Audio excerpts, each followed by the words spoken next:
Doug Mallard, and today we're going to talk about specifically about troubleshooting your system to find out, let's say you had a leak in the system but you're not sure where. I'm going to show you kind of a simple way to figure out exactly where the leak is taking place. One of the important things to do is to first find out if you have a leak, and if you do, then we're going to narrow down each area to figure out where that leak actually is. So the first thing I want to do is, I have the bellows filled up most of the way here. So let's just say there was a leak in the bellows.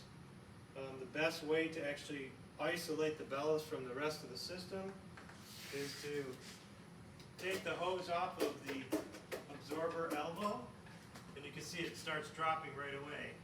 But if I put my hand over it, like this, it stops going down. So if you put your hand over this, now we have the bellows and this hose isolated from everything else.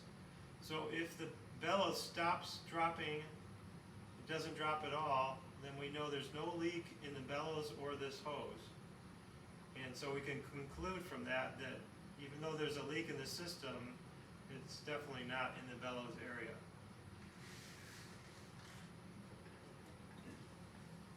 So I'm going to fill the bellows back up again.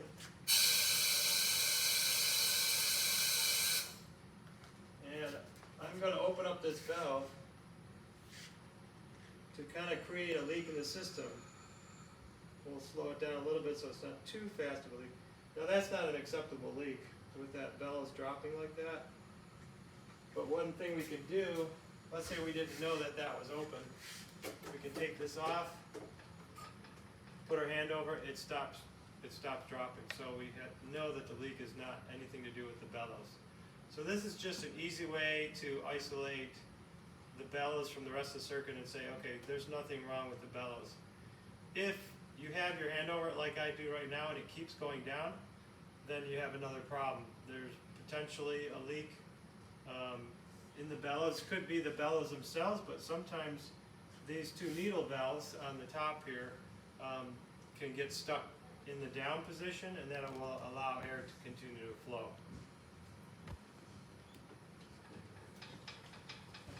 The next part I wanted to talk about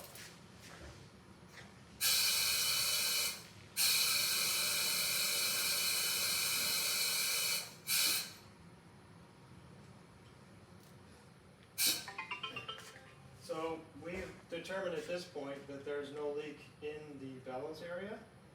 So the next thing that we can check is, we'll check the absorber section. And the way we do that is we take these off. This is the breathing circuit. We take those hoses off. And with your machine was provided two plugs, two rubber plugs that we can put into the system here. It's very important that before you do this test, you make sure your flow control is all the way down at 0.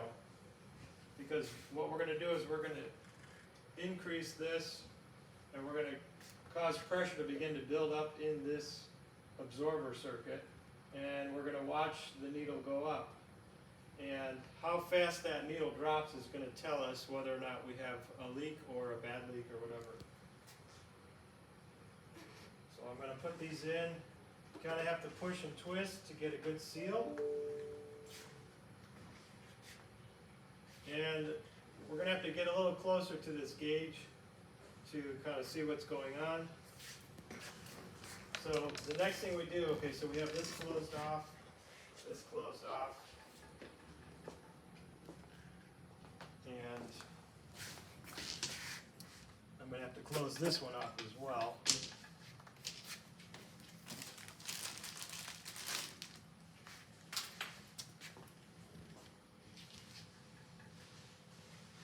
So now, I know most people only have 2 extra plugs for their system. So what we're going to do instead, if you have 3 plugs, that's great. If you don't, that's okay. So what we're going to do instead, we'll take these 2 plugs off.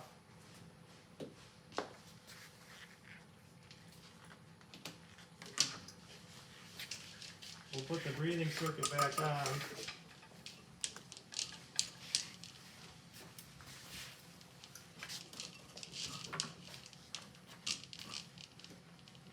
And then we'll put the plug in here. So there has to be a real good tight fit as well, so it's not leaking. So now in reality we're going to be testing the absorber section and the breathing circuit. It is possible that there could be somehow a puncture hole in the breathing circuit, but we're going to assume at this point that there's nothing wrong with that. Okay, so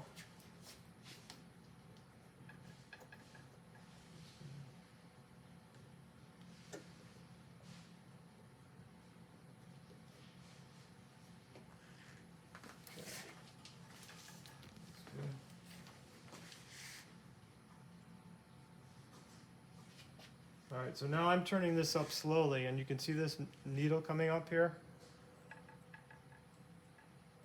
It's very important that you don't bring it up too quickly, because you don't want to damage the gauge. We're going to bring it up to about 60 centimeters of water. I don't know if it's going to let me do that. Let's see.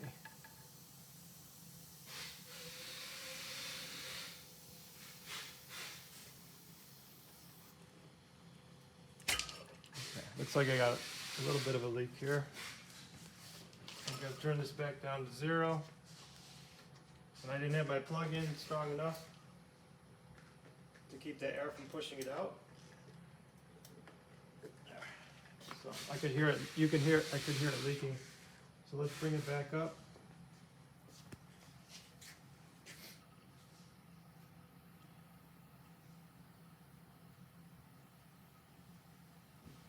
Okay, we're going to bring it up to 50 this time. We want to turn this back down to 0, and this needle shouldn't drop really fast. It should last about 10 seconds from 50 to 40, somewhere around there. It's a little harder to get a seal. I can still hear the air a little bit. Actually, I hear it in this one. Okay. So I'm going to have to push it a little bit harder.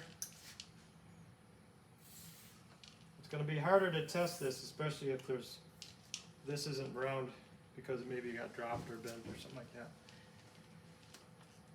It takes a little more force to get that one in. Okay, I don't hear it leaking now, so that'll be a better test. All right, so we're going to try again. We're going to bring it back up to, you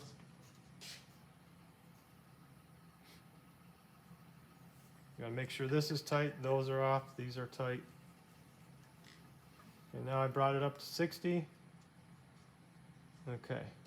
So now it should go from 60 down to 50, should be at least 10 seconds or longer. And as you can see, it looks really good. So we can pretty conclusively say that there is no leak in this absorber system. So let's just say there was a leak, like that. See how quickly it drops? And it wouldn't do that if there isn't a leak. So I'll bring it back up again.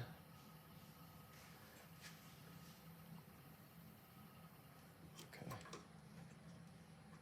So we turn it back to 0. So it's important you don't let it peg the.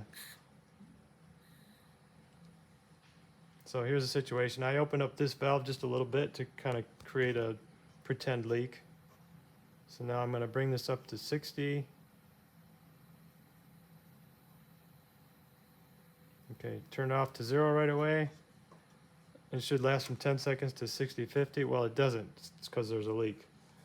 So that's a good indicator. So this is a way that you test the absorber section to see if it has any leaking in it. So it confirms that the absorber doesn't have leaks and that the breathing circuit doesn't have leaks. All right, so let's just say if you tested both of these things and they seem to be fine, but you still have a leak, there is one other thing I like to do, is we have this